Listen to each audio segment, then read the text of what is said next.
ధర్మ జిజ్ఞాసులకు శుభాశీస్సులు. శ్రీ క్రోధినామ సంవత్సరము చైత్రమాసము పూర్ణిమ 23వ తారీఖు, ఏప్రిల్ 23వ తారీఖు 2024. ఈ పర్వదినాన్ని హనుమత్ జయంతి అనే ఉత్సవాన్ని చేసుకుంటారు. శాస్త్రంలో ఈ 2 విధాలైనటువంటి హనుమత్ జయంతి చేసుకోవటం అనేది సనాతన ధర్మంలో ఒక ఆచారం. ఈ చైత్రమాస పౌర్ణమిని హనుమత్ జయంతిగా చేసుకునేటటువంటి వారి సంఖ్య కొంతమంది అయితే, ఇది ఉత్తర భారతదేశంలో ఈ పర్వదినాన్ని హనుమత్ జయంతిగా చేసుకుంటారు. దక్షిణ దిశకు వచ్చేలేకి కొన్ని ప్రాంతాల వారు మాత్రమే దీన్ని చేసుకుంటారు. పరాశర సంహిత ప్రకారంగా హనుమత్ జయంతి వైశాఖ బహుళ దశమి హనుమత్ జయంతిగా చేసుకోవటం మరొక సంప్రదాయం. ఈ సంప్రదాయం ఏదైనప్పటికీ హనుమంతుడు అనేటటువంటి వాడు భవిష్యత్ బ్రహ్మ. అట్టి హనుమత్ ఉపాసన చాలా ఉత్కృష్టమైనటువంటిది ఉపాసన. అంటే 23వ తారీఖు ఉన్నది కనుక మీకు గుర్తు చేయటానికి చేస్తున్నటువంటి వీడియో ఇది. హనుమంతుని యొక్క విషయాన్ని నేను అనేక పర్యాయాలు చెప్పటం జరిగింది. అది మీరు విన్నారో లేదో అది మీకే తెలియాలి. కానీ ఇక్కడ నేను ఈరోజు చెప్పబోయేటటువంటిది హనుమత్ జయంతి రోజు చేయాల్సినటువంటి అనుష్ఠానం. లేదండి మేము చైత్ర పౌర్ణమికే మేము అనుష్ఠానం చేస్తాము అనేటటువంటి వారికి, లేదు వైశాఖ మాసము బహుళ దశమి నాడు మేము చేస్తాము అనేటటువంటి వారికి, ఉభయులకు కూడా నేను చెప్పేటటువంటి అంశం ఏమిటంటే అతనికి హనుమంతుని ఎలా ఉపాసించాలి. హనుమంతుడు అనేటటువంటి వాడు బ్రహ్మచర్య వ్రతంతో మనం ఈ వ్రతాన్ని చెయ్యాలి. ఇక్కడ పరాశర సంహితలో అనేకమైనటువంటి మంత్రశాస్త్రం మనకు, హనుమత్ సంబంధమైన మంత్రాలు అనేకం మనకు పరాశర సంహితలో కనపడతాయి. వాటిలో అతి ముఖ్యమైనటువంటిది సప్తమంత్రాత్మకమైనటువంటి హనుమత్ ఆరాధన అనేది ఒకటి ఉన్నది. ఈ సప్తమంత్రాత్మకమైనటువంటి హనుమంతుని యొక్క మంత్రాలకి ఇవి 7 మంత్రాలు. ఈ 7 మంత్రాలకి కరన్యాసము అంగన్యాసము ఒకటే. అలాగే ఋషి, దేవత, ఛందస్సు, బీజము, శక్తి, కీలకము ఇవి కూడా ఒకటే. కనుక ఋష్యాభిన్యాసము, కరన్యాసము, అంగన్యాసము ఇవి మాకు తెలియదండి అనేటటువంటి వారు తెలిసినటువంటి వారిని సంప్రదించండి. ఎందుకంటే కలియుగంలో పిలిస్తే పలికేటటువంటి వాడు హనుమంతుడు. శ్రద్ధాభక్తులతో నువ్వు ఆచరించినట్లయితే తప్పక ఫలితం ఇచ్చే తీరుతాడు. కనుక ఈ సప్త మంత్రాలను అనుష్ఠానం చేయటం ఒక పద్ధతి. అంటే చైత్ర పౌర్ణమి నాడు ప్రాతకాలం అంటే 4 గంటలకు మీరు వేకువజామున స్నానం చేసుకొని శుచి వస్త్రం ధరించి దర్భాసనం మీద కూర్చొని, భౌతిక పూజలు అంటావా అది మీ ఇష్టం, అది చేసుకోవచ్చు, అష్టోత్తరం చేసుకోవచ్చు, ఇంకేదైనా. కానీ ఈ చెప్పబోయేటటువంటి దివ్యమైనటువంటి ఈ సప్త మంత్రాల యొక్క అనుష్ఠానం ఆ రోజు ప్రారంభం చేసుకోవచ్చు.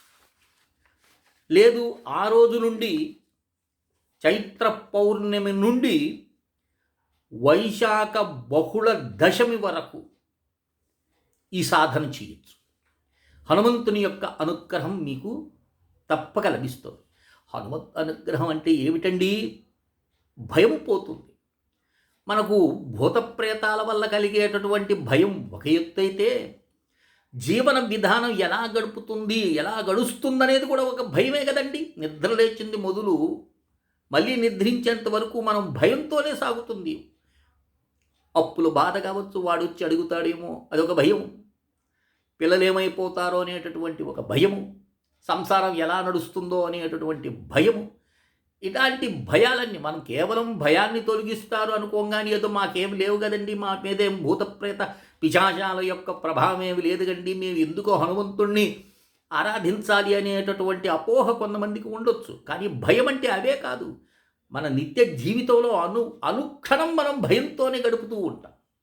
అలాంటి భయాన్ని తొలగించి నిర్భయత్వాన్ని ప్రసాదించి ఈ సంసారం అనేటటువంటి జీవనయాత్రలో నిర్భయంగా సంచరించేటటువంటి ధైర్యాన్ని మనకు ప్రసాదించేటటువంటి వాడు హనుమంతుడు. కనుక చెప్తుంటారు కదా, అయ్యో మేము చాలా బాధల్లో ఉన్నామండి, చాలా ఇది ఉన్నారు. పురుషులు చేయొచ్చు దీన్ని, స్త్రీలు కూడా చేయొచ్చు. కానీ వాళ్ళలో అంత పట్టుదల విశ్వాసము అనేటటువంటి ఉంటే వారు చేయొచ్చు.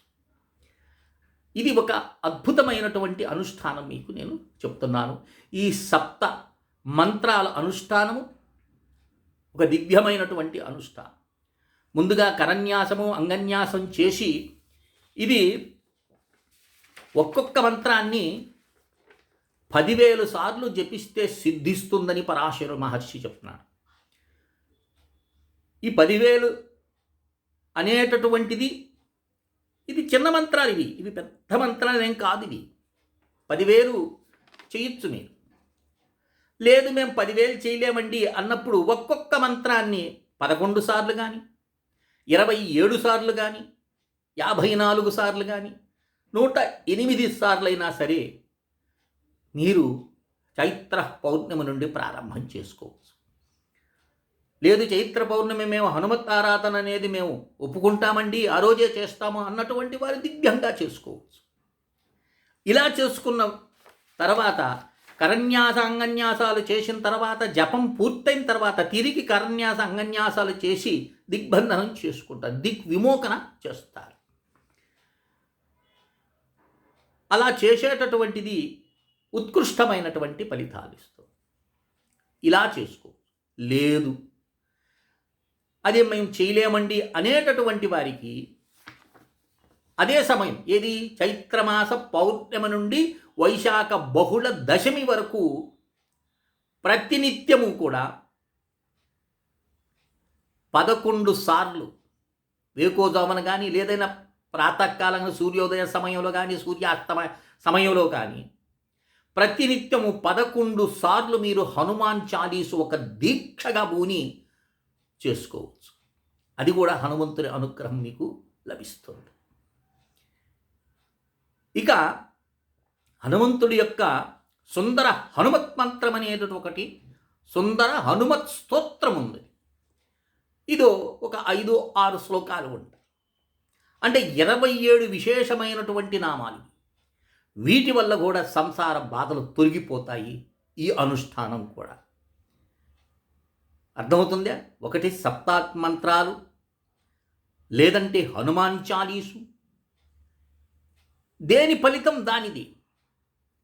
ఇక హనుమంతుని యొక్క దండకము, దేవాది దేవతలందరూ కూడా ఆయన్ని స్తుతించినారు. ఇవన్నీ నేను పరాశర సంహితలో నుండి నీకు నేను చెప్తున్నాను. ఇవి అక్కడ ఇక్కడ చూసినటువంటివి కాదు. పరాశర సంహిత అద్భుతంగా హనుమంతుణ్ణి వర్ణించింది, మంత్రశాస్త్రం అది. కనుక ఈ యొక్క మంత్రాలు కావాల్సినటువంటి వారు హనుమాన్ చాలీస్ అందరి దగ్గర ఉంటుంది. దానికి మీరు ప్రత్యేకించి నాకు ఫోన్ చేయాల్సినటువంటి అవసరం లేదు. సుందర హనుమత్ మంత్రాని కోసం అయితేనేమి, అలాగే ఈ యొక్క 7 మంత్రాత్మకమైనటువంటి మంత్రానుష్ఠానం దానికైతేనేమి, హనుమంతుని యొక్క దండకానికైతేనేమి, ఎవరైతే మేము చెయ్యాలి అనేటటువంటి ఉద్దేశం ఉన్నటువంటి వారు 9966690246కి కాల్ చేయండి. ఇంకొక విషయం నేను చెప్తున్నాను, ఇది ధనకాంక్షతో నేను చెప్తూ లేదు. ఏదైనా ఒక మంత్రాన్ని కానీ ఒక విషయాన్ని తెలుసుకోవాలి అన్నప్పుడు శ్రద్ధాభక్తులతో అర్థించి మేము చేస్తాము. ఎందుకంటే ఆ శ్రద్ధ భక్తితోనే నువ్వు భగవంతుడు అక్కడ నిన్ను చూస్తాడు. వీడు ఏమాత్రం శ్రద్ధ ఉందని శ్రద్ధావాన్ లభతే జ్ఞానం అన్నారు. శ్రద్ధ చేతలన్నీ లభిస్తాయి. కనుక అలాంటి శ్రద్ధాభక్తులతో మంత్రాన్ని ఇచ్చేటటువంటి వారి మీద శ్రద్ధ ఉంచి అర్థించాలి. అర్థించిన తర్వాత ఆ మంత్రం మీకు ఉపదేశం, అంటే ఆ మంత్రాన్ని, ఇక్కడ మంత్ర ఉపదేశం అనకూడదు, ఇది మంత్రాన్ని అడుగుతున్నారు కనుక ఆ ఇచ్చినటువంటి వారికి ఉచితంగా తీసుకునే ప్రయత్నం చేయకండి. ఇవి ఎందుకంటే దివ్యమైనటువంటి మంత్రాలు. అలా మీరు ఈ మంత్రాన్ని గ్రహించి తప్పకుండా చేసి తరించండి. ఎందుకంటే సమయం లేదు. ఈ భయంకరమైనటువంటి రోగభూయిష్టమైన ప్రపంచంలో మనం అడుగున రోగాల మీద నడుస్తూ ఉన్నాం. ఎవరికి కూడా స్వస్థత లేదు. ఏదో ఒక రుగ్మతలతో బాధపడుతున్నా. కనుక ఈ శరీరం ఎప్పుడు రాలి పడిపోతుందో ఎవడు కూడా చెప్పలేదు. నువ్వు చేసుకున్నటువంటి ఈ కర్మే నిన్ను ఉత్కృష్టమైనటువంటి స్థితికి తీసుకెళ్తుంది. అగ్ని పట్టుకున్నా, తెలిసి పట్టుకున్నా కాలుతుంది, తెలియక పట్టుకున్నా కాలుతుంది, అతి జాగ్రత్తగా పట్టుకున్నా కాలుతుంది. అగ్ని స్వభావం కాల్చడం. అట్లాగే మహర్షుల యొక్క దివ్య తపోబలంతో వచ్చినటువంటి ఈ మంత్రము మననము చేసేటటువంటి వాడిని రక్షిస్తుంది. మననాత్ త్రాయతి ఇతి మంత్ర అన్నారు. మననం చేసేటటువంటి వాడిని రక్షిస్తుంది. కనుక ఈ విషయాన్ని దృష్టిలో ఉంచుకొని హనుమంతుని మీద శ్రద్ధాభక్తులు కలిగినటువంటి వారు నాకు ఫోన్ చేస్తే ఈ 23వ తారీఖు లోపల, 23వ తారీఖు గడిచిపోయినా పర్వాలేదు, ఫోన్ చేయండి. ఎందుకంటే సుదీర్ఘమైనటువంటి సమయం ఉంది. ప్రతినిత్యం చేసుకొని శ్రీ హనుమంతుని యొక్క కృపకు పాత్రలవుతారని అందరికీ తెలియజేస్తున్నాను. నా నంబర్ తెలుసు కదా, మరొక్కసారి చెప్తున్నాను. 9966690246 కాల్ చేయండి. ఈ చెప్పినటువంటి ఈ మంత్రాలన్నీ మీకు నేను అందించే ప్రయత్నం చేస్తాను. అందరూ ఆచరించి ఆనందాన్ని అనుభవిస్తారని ఆశిస్తూ శ్రీ విద్యోపాసకులు శ్రీ మండే లక్ష్మీ నరసింహరావు లోకా సమస్తా సుఖినో భవంతు. ఓం తత్సత్, ఓం తత్సత్, ఓం తత్సత్.